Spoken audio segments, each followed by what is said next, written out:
For today's talk, we were able to speak to Dr. Allan Austin, who's actually one of my old history professors at Misericordia University. He's an author of several books and he focuses on U.S. history, immigration, and also pop culture. He was able to talk to our group about the Japanese immigrant experience, which would eventually lead to being locked up during World War II. After he gives us a crash course in about 15 to 20 minutes on the Japanese immigrant experience, then we get into member questions. We hope you enjoy the talk. So at least one of you is coming to campus on Friday. Is that what I understand? Oh no, it's not the guy with the potatoes in the cup, is it? It is. All right. I'll see if I can get you potatoes in a cup while you're here, but I can't. I can't promise that. I've never seen anybody make them that way. So I really appreciate you guys having me today. Mr. Grybos asked me to talk a little bit, to kind of provide a brief history of Japanese American incarceration, and I'm happy to do that. I'm wondering, what's your comfort level or what's your knowledge level about Japanese American history or Japanese Americans in World War II? Yeah, I know they were put into camps. I know they weren't highly looked at. They were treated badly in World War II, and they bombed Okay. Pearl Harbor. Well, yeah, Japanese bombed Pearl Harbor and Japanese Americans got tossed into the States. Yeah. Because America banned. So would it be worth my while then to like talk you guys through a little slightly more detailed history of that, hopefully in like 15 minutes or so, and then we could have a conversation about it? All right, I guess you can't stop me then. So, and let me just say, it's completely unfair for Mr. Grybos to ask me to have like done this history in 15 minutes, but I'll do the best I can. If you have questions along the way, just you can shout them out if you want to, or I'm happy to like answer questions at the end. But if I were going to start talking about Japanese Americans in World War II, I'd start with a statistic. In 1940, if you look at the 1940 census, there were about 127,000 Japanese Americans in the continental United States. And like most immigrant groups, they weren't kind of scattered randomly across the country, but they tended to cluster together in certain places. And for Japanese Americans, that's almost entirely on the West Coast. So you can find about 90% of the Japanese American population of the continental United States in 1940 living in either California, Oregon, or Washington. So the question really for a presentation like this is, how is it that such an infinitesimally small population could inspire so much fear and so much hatred that they're going to be sent to concentration camps during World War II? The answer, the historian Roger Daniels tells us, does not rest with the victims. We're never going to understand what happened to Japanese Americans by studying their actions. We need to instead study the actions of the larger society. And I'm a historian, so to understand that, we have to actually step back before 1940 a little bit. So here's as brief a background as I can give you. Japanese immigrants began to arrive in the United States in large numbers or in significant numbers starting around 1890 or so. And they arrived to face immediate discrimination in the United States. Americans had already learned to kind of hate Chinese immigrants and Chinese Americans, and they would very kind of easily transfer that kind of prejudice against Chinese newcomers to the Japanese. The first generation of Japanese Americans who settle are called the Issei. And it's worth kind of thinking about their experience. They left Japan. Again, much of the Japanese immigration experience is very common to immigrants, to immigration history more broadly. In the late 19th century, Japan is modernizing economically at a really rapid pace, and there are kind of winners in that process, and there are losers, people who can't get ahead or make ends meet economically. And those who kind of are suffering economically start to look for other opportunities, and they see in the United States economic opportunity. And so you start seeing them arrive in the United States. As the Issei arrive, almost all of them start at the bottom of the economic ladder, but they very quickly and somewhat surprisingly enjoy some levels of economic success. By 1919, half of the Japanese American population is engaged in agriculture. They're farming 1% of the land under cultivation in California. They're producing 10% of the state's agricultural profits. So they're over successful in terms of the work they're doing. But you shouldn't think of them as rich. They think of them as like having kind of a steady but unspectacular kind of economic success, either as farmers or in the countryside, or also those who are like living in cities are kind of moving from being day laborers to owning small businesses. They don't represent any kind of a real threat to the United States, certainly not economically to Americans. But very quickly, anti-Japanese racism births an anti-Japanese movement. So by 1900, the Democratic Party, the Republican Party, the Populist Party, they had all adopted strong stands against Asian immigration. And this kind of growing anti-Asian sentiment peaked in 1906. Maybe you've talked about this. I don't know where you're at in your classes with Mr. Grabos.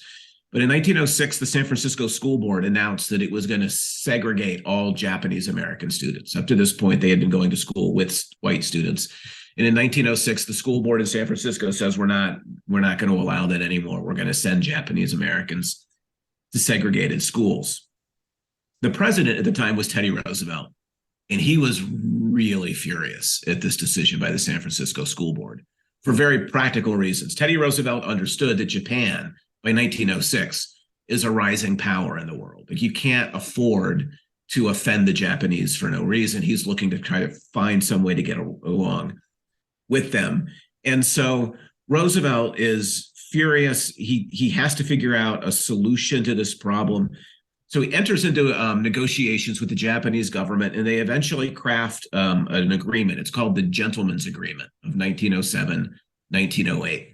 And what the Gentleman's Agreement does is, like, both sides get something. Roosevelt persuades the San Francisco School Board not to segregate Japanese American students. So the Japanese are kind of saved this insult to their honor and their sense of their rightful standing in the world.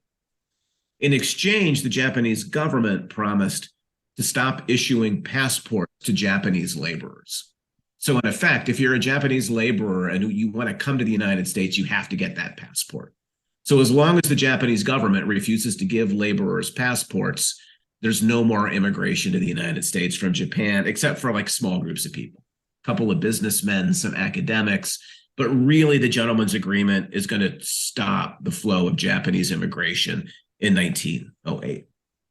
But the deal had some fine print in it that Americans didn't understand the consequences of. The deal said that the Japanese would not issue passports to laborers, but that it could issue passports to their parents, to their wives, or to their kids currently living in Japan. So Americans are pretty happy with this deal initially. They're like, we don't want Japanese immigration. The Japanese immigration has been stopped. But they didn't realize what that fine print was going to do, because a lot of these Japanese immigrants in the United States, they were lonely. They wanted to have wives. They wanted to have kids. They wanted to build families and lives. And so they start getting married by proxy, which means they wouldn't travel back to Japan, but they would marry somebody they had never met. They'd only seen a picture of. Thus, you guys have heard of picture brides? Maybe like this is the idea of picture brides, that you never actually meet the woman you're going to marry, but you're married in this ceremony that you don't attend in Japan. But now all of a sudden she's your wife, which means what? She can get a passport and come to the United States. So Americans had imagined that Japanese immigration was going to be largely cut off, but this loophole kind of allows Japanese American or Japanese women to immigrate to join their husbands. Feeling cheated, Californians do what I guess legislators always do. They're like, we need some kind of revenge. So in 1913 and then in 1920, the California legislature starts passing laws that prevent Japanese Americans from owning land. They're upset. They're kind of jealous of Japanese American success, so they begin to target them. And then in 1924, and then we'll be almost to the war. In 1924, Congress completely revamps American immigration law. It's called the National Origins Act. In many ways, it was an act that targeted Southern and Eastern Europeans. In particular, people were really unhappy that Italians and Poles and Slovaks and groups like this were coming in large numbers. But the act also barred what it called aliens ineligible for citizenship from immigrating. So you cannot come to the United States if you are ineligible to be a citizen. And you may or may not know, but in 1924, to become an American citizen, you had to meet one of two criteria. You had to be white or you had to be of African descent. So when the law in 1924 all of a sudden says aliens ineligible from citizenship cannot immigrate, it essentially ended not only Japanese immigration, but it ended Asian immigration to the United States. until World War II, where things start to change.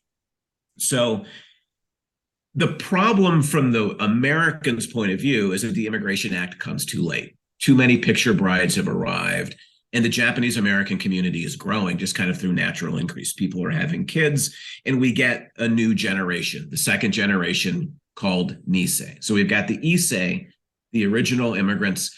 They tend to be kind of Japan-centered. They're barred from becoming American citizens. But the Nisei, their kids are very America-centered. They're always looking to America. They're assimilating very thoroughly, largely because they're going to public schools. And you may or may not know, but public schools are one of the great assimilating forces in American history. Like when immigrants' kids go to school, they start losing the old world culture and they start adopting the new. And the Nisei were incredibly successful in school. Their parents really stressed the importance of getting a good education. They go to college. There's kind of my first book comes out of these college students is what I studied. But when they graduate, they face a really ugly reality in America, that they're academically really accomplished, but there aren't jobs available that kind of are commensurate to what they've achieved because discrimination. Nonetheless, despite this kind of unfair treatment, the Nisei are generally very patriotic, but that does them virtually no good when the Japanese attack Pearl Harbor. So now, World War II. Immediately after the attack on Pearl Harbor, the FBI began to round up a group of suspected, what they called enemy aliens. So an alien is a person living in the United States who's not a citizen. An enemy, obviously, member of a nation that we're at war with. It was a really unsophisticated search. They just kind of arrested a bunch of community leaders. If you were a priest in the Japanese American community, the FBI was going to round you up. If you were teaching in a Japanese language school, if you were the editor of a Japanese American newspaper, all of these things would be sufficient to get you thrown into camp. By mid-February, about 2,000 Japanese Americans were in these internment camps. About 1,400 German Americans were in them and about 250 Italian Americans. So Mr. Grybo started by calling it Japanese American internment. I would argue that what we're talking about really is an internment because there's only a couple thousand Japanese Americans who are interned. Everybody else who was thrown into a camp is done outside of the process of internment, which is what I want to focus on today. The rest of the Japanese American community, like I said, about 125,000 Japanese Americans, find out that even though they're not being interned, they're going to be thrown into these concentration camps. Why? Well, a government report in the 1980s identified 4 reasons. Wartime hysteria. It cut you off for like 10 seconds. Okay, so wartime hysteria, a long history of anti-Japanese hostility fueled by economic competition, racism, and a failure of political leadership. I want to focus on that failure of political leadership in a minute. But in the first 6 months of the war, the Japanese are running like wild across the Pacific. Pretty much anywhere they can get, they can take. And Americans are panicked, and they're reading all of these newspapers that are printing as fact wild rumors about Japanese American complicity. It's not true, but it's ginning up this public anxiety and this public hatred of Japanese Americans. And eventually the lead general for the West Coast, a guy named John DeWitt, decides that all the Japanese Americans have to be evacuated, right? He's convinced. So he sends a letter in February to the White House saying we need to remove all Japanese Americans from the West Coast. Now, here's the failure of political leadership. Any number of American leaders knew that Japanese Americans did not need to be removed. They knew that they were not a security threat, including J. Edgar Hoover. You guys know Hoover, right? The director of the FBI. And trust me, like a very paranoid guy. Even J. Edgar Hoover was saying, like, Japanese Americans are not a threat to national security. It wasn't just Hoover. The Attorney General, Francis Biddle, agreed. He had read documents. He had done investigations. He knew there was no threat. The president himself, Franklin Roosevelt, the War Department, the Office of Naval Intelligence, all of these organizations and people had reports that directly stated that Japanese Americans were not a threat, and yet Japanese Americans were removed anyway, I think because it was politically expedient. It was just the easy thing for Roosevelt to do. And so on February 19th, Mr. Grybos would tell you I'm not a historian that thinks like memorizing a bunch of names and dates matters. But if there's one date that matters in this story, it's February 19th, 1942, when Roosevelt signs Executive Order 9066 into law. The executive order said that the War Department could designate military areas from which any or all persons could be excluded. That's all it said, right? The military, like the War Department, can designate an area and then require that people be removed from it. The executive order never named Japanese Americans. It never said this is for Japanese Americans, but it was applied only to Japanese Americans during the war. Like nobody else is going to be removed as a result. And so the government begins this process that goes through two stages. The camps aren't ready initially. So initially, Japanese Americans are shipped off to what are called assembly centers that are run by the military. Most of these were like racetracks. So if you want to do some Google image searching afterwards, look up Santa Anita Racetrack, and you can see the way in which the racetrack is transformed into housing for like, I can't remember, 25,000 Japanese Americans. If you read their firsthand accounts, they talk repeatedly of literally being able to smell the horses that had lived in the stables right before they were put into them. It's really uncomfortable.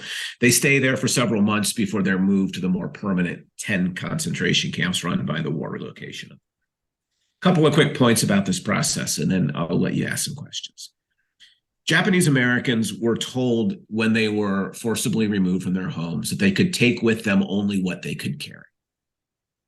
Everything else had to be sold. Like you had to liquidate your entire life. So Japanese Americans had to sell their businesses, their homes, their cars, their prized possessions, and they were selling it in a buyer's market, right?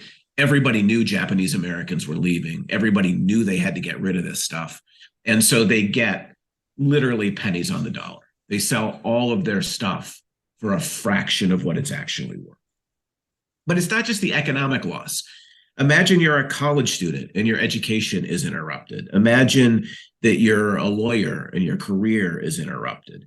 A businessman or a farmer, you're going to lose your company or your land. Like all of these losses accrue for Japanese Americans, but many will tell you today that worse than all of that was the stigma that was placed upon them, that everybody saw them as disloyal. And as a result, they lost their liberty. There were a couple of Japanese Americans, you can look them up if you want to, Gordon Hirabayashi and Fred Korematsu, who challenged the legality of their forced removal. The Supreme Court ruled against both of them. The Supreme Court during the war said that forcibly removing American citizens from their home was in fact constitutional. As they kind of moved to these camps, they were built, I should point out, in what one historian has described as God-forsaken areas. Like the camps were in deserts and swamps, brutally humid, hot summers, brutally cold winters, omnipresent dust. There's some great firsthand accounts you can read if you want to. An average family of 6 was given a living space that measured 20 by 25 feet. So you can imagine like taking your entire family of 6 and compressing them into that space. The barracks that they lived in didn't have any indoor plumbing, so they were all communal bathrooms that you had to walk to. And yet Japanese American protest was fairly rare. Korematsu and Hirabayashi make legal challenges. There were occasional protests inside the camps. But for the most part, Japanese Americans kind of endured it, feeling like they didn't have many better options.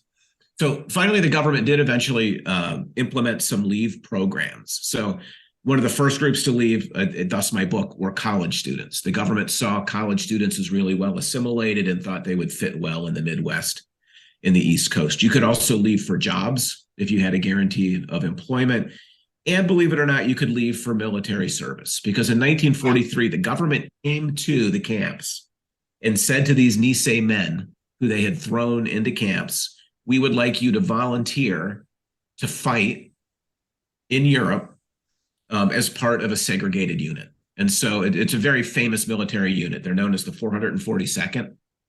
They are incredibly well awarded. Some Japanese Americans volunteer to fight, and they volunteer to fight with the reasoning that the only way we can prove our loyalty to this country, the only way white Americans will accept us, is if we risk our lives. If we give our lives for the country. Other Japanese American young men, as you might imagine, were like, to hell with that. Like, there's no way I am going to go volunteer to fight for a country that has thrown me and my parents and my family into a concentration camp and kind of robbed us of our fundamental constitutional rights. It gets worse. The next year in 1944, the government says not enough people have volunteered, and they actually start drafting Japanese Americans, young Nisei men, out of the concentration camps and forcing them to fight. This leads to a draft resistance movement that really splits the community. Again, some Japanese Americans think we have to serve. It's our only way to prove our loyalty. Other Japanese Americans absolutely refuse to fight for a country that has done this to them. By the end of the war, there are still Japanese Americans in camps, but they're finally closed in 1946. But final point, that doesn't mean that the trauma of the camps went away. It's clear that Japanese American history after the camps is haunted by the wartime experience. It's probably worth noting that President Ronald Reagan in 1988 signed legislation that officially apologized to Japanese Americans for their mistreatment during World War II. That legislation also provided payments of $20,000 per survivor. So if you had been in the camps but died before 1989, you don't get any money. But if you're still alive in 1989, when the checks get cut, the government pays $20,000. The idea of the check was that it couldn't possibly cover the economic losses of the war, but that the money was a way of making the apology seem like it was really meant in a way. But Japanese Americans, in the aftermath even of what they call redress, which is this apology and payment, have continued to be active ever since. About a week ago, on the 19th, every year, Japanese Americans hold a commemoration. They call it the Day of Remembrance, where they hold gatherings and ceremonies where they try to remember what happened during the war, to keep it alive so that people kind of are not to forget the history that Japanese Americans experienced. There's some really great organizations who do work like that. If you're at all interested in the subject, online, there's a website called Densho, DENSHO, that does really terrific stuff. If I were teaching a high school class, for instance, they've got all kinds of oral histories that have been videotaped, and you can hear Japanese Americans kind of telling their own story, which is kind of the fundamental thing to do in history. So anyway, that ran a little bit longer than it was supposed to, I think, Mr. Grybos, but I don't know how to do it any quicker. So I appreciate that, like, three of you actually stuck it out, number one, which is, like, brave and courageous of you. I also, I'm happy to answer questions or talk about this more if you have anything you'd like to talk about. Or we could talk about potatoes in styrofoam cups, which I find utterly fascinating. I'm going to have to talk to my students maybe on Friday. If you're able to take like a sabbatical and you want to come down and study it, we can get you some housing and stuff and help you out. Yeah. Well, I might. I don't know. I'm fascinated. But if you come, like on Friday, I'm doing World War I propaganda posters. So please don't let my constant mocking of your potatoes in cups keep you away from my class, because I promise it will be a much better class. I probably won't even remember the potatoes in the cups by then to make fun of you. So it's all good. So what questions do you have? I should shut up. I'm not, like, I hate Zoom. Mr. Grybos will tell you I'm super socially awkward. So I tend to just kind of ramble because, I don't know, Zoom's got this lag thing. So I'm going to shut up and I'll let you guys do what you want to do. Got about 10 minutes. Go ahead. I wonder, like, if anything is connected from like Japanese internment during World War II to like kind of modern Asian hate, like during 2022 or 2020 and 2022, like COVID stuff. Yeah, I think that's a great question, and it's one of the things that the Day of Remembrance is kind of taken up, right? Like with COVID, although like sort of that anti-Asian sentiment doesn't go away. Like when Vincent Chin is murdered because people think he's Japanese, but he's actually Chinese American in Detroit in the 1980s. Like there's a history of it, and I think it's a really great question. And Japanese Americans would say one of the reasons we do the Day of Remembrance is because that anti-Asian prejudice hasn't disappeared. It is still part of us. And I remember people would call COVID like the Kung flu, and like it seems like it's just kind of like a funny little offhanded thing, but it's an offhanded comment that draws on this history specifically. And so I think it's a great question. And there's no doubt that the connection between today and Japanese mass incarceration and the gentleman's agreement is a direct thread that is there, and we ought to think about. Like I tell my students, so I in my one survey class, we do discussion exams now, and I always tell them that you can think about history in two ways, broadly speaking. You can think about yourself as just a victim of history, right? That anti-Asian discrimination has always been part of American history, and it's inescapable. Like history can make you a victim, or history can make you like an advocate in the world. That you can use that knowledge and those very connections that you're making between then and now to understand injustice and try to build a better world as a consequence. Great question. I suppose I'll go next.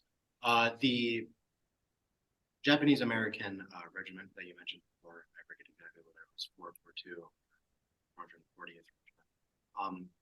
Following World War II, was there still discrimination against members of that regiment, or did they prove their loyalty to the American? Yeah, so you're talking. I could only like the feed is a little unclear, but you're talking about the 442nd and the way that they're treated. Yeah, it's a great question. There's a beautiful image. I think it's 1947 of President Truman meeting the group and kind of praising them for what they've done. So, in fact, the 442nd is a very highly regarded unit today. We don't talk a lot about how it was segregated and how that reflects maybe something less positive, but their achievements, I think, per person, they're the most highly awarded regiment in World War II, or nearly the most. They do some of the most brutal fighting up the spine of Italy. Like it's like what they do is like the absolute horror of war. And they are celebrated. There's a film that's made, I think 1950 or so, that kind of celebrates the 442nd. They become a real symbol. And in fact, it's interesting because by the 1950s, Japanese Americans are being called the model minority. There's this idea that they are kind of the non-white group that other non-white groups ought to model themselves after. Because by 1960 or so, Japanese Americans seem to be, not all of them, but seem to be thriving in society, like despite being thrown into concentration camps. That model minority idea is actually created by a journalist who's using it to criticize African Americans. His argument is, if Japanese Americans can get ahead, why haven't African Americans gotten ahead? So Japanese Americans always resist and reject the model minority stereotype, but it's kind of being applied to them. And the 442nd is definitely one of the reasons why. Right? The 442nd does achieve that objective that it set out to, kind of demonstrating that loyalty through their blood and sacrifice. So it's a great question, but it's not something that the wider society is talking about it, but not the Japanese American community. It's not really until the late 60s where the third generation of Japanese Americans in the country comes of age, the Sansei, and they go to college and they find out that their parents were thrown in these camps that their parents have never talked about. And so it's really the third generation that forces the conversation more broadly, both within and without the community, about the kind of the mistreatment and the tragedies of the war. So it's a very mixed story, but for the 442nd, definitely something that is widely celebrated. I want to touch back on that model minority. I think that is maybe the worst. I don't want to say worst. I think that doesn't do them any favors, because racist white people will still hate them for being non-white. Being a model minority doesn't matter to them, and other minorities like even South Asians, African Americans, whatever you want to pick. Mhm. I don't know if envy is the right word. Like, they envy these people and they don't like that they're being elevated to like an in between position, and that makes even more hatred towards Japanese and American. That's absolutely true, and it's why Japanese Americans have tried so hard to reject it. They don't want to be part of that. They, generally would rather build a broader solidarity among the groups you're talking about than, plus another group that you didn't mention in that really, impressively exhaustive list was Japanese Americans themselves, because not every Japanese American succeeded, right? The model minority also ignores Japanese Americans who don't do well. And so it ignores people who don't do well. It creates divisions within the community. It creates divisions among people of color in the United States. Like, all of these things are catastrophic outcomes from the Japanese American point of view. I think rightfully so. Bryce, you're the only one who hasn't asked a question. Do you think that Japanese incarceration is any way similar to native reservations? That's another really great, a really great question, and I'm glad you asked it, because I was afraid all the talk about potatoes in cups had insulted in some way, and that you weren't gonna ask a question. It's an important question. Actually, a book written, I think it's in 1987, but don't quote me on the year. The guy's name is Richard Drinnen, and the title is Keeper of Concentration Camps, because in one of the really ugly ironies of history, the guy that runs the War Relocation Authority, his name is Dylan Meyer, when the war's done, actually steps over to the Bureau of Native Affairs and is running the reservation system. So there is almost a direct connection in that way. But, actually during the war, it might have struck you as weird in that really quick history of the war that I gave you, that Japanese Americans were so disloyal that we had to throw them all into camps. And then almost as soon as they're in camps, the government's trying to get them out of camps. Fight for your country.